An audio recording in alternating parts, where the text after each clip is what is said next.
Avec la démission du Premier ministre José Socrates, le Portugal est désormais en pleine crise politique. Une crise qui se double d'une menace de chaos financier. Car tout comme la Grèce et l'Irlande l'année dernière, le Portugal a de grandes difficultés à payer sa dette. Il risque de devoir faire appel à ses partenaires européens ainsi qu'au FMI. Le Portugal ressemble plus à ce qui se passe en Irlande, c'est-à-dire que c'est un problème de dette privée au départ qui a pesé sur les finances publiques, plus qu'en Grèce où il y a eu des fraudes manifestes qui ont entraîné une dégradation rapide ou l'apparition d'une dégradation rapide des finances publiques.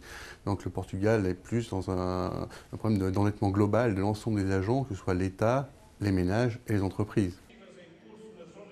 Le Premier ministre a annoncé sa démission mercredi soir, alors que son plan d'austérité venait d'être rejeté par le Parlement. La population n'en veut pas. Réduction budgétaire et augmentation des impôts ont provoqué des manifestations partout dans le pays. Aujourd'hui, Lisbonne a besoin d'environ 50 milliards d'euros pour payer sa dette. Et l'argent devient de plus en plus difficile à trouver. Cette crise politique a des conséquences sérieuses sur la confiance des institutions et des marchés financiers dans l'économie portugaise.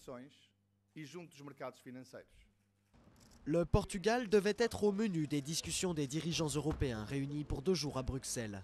L'Europe avait déjà dû voler au secours de la Grèce et de l'Irlande l'an dernier. Avec, une fois de plus, le spectre de la contagion à éviter, l'Espagne et la Belgique sont aussi dans la ligne de mire des marchés.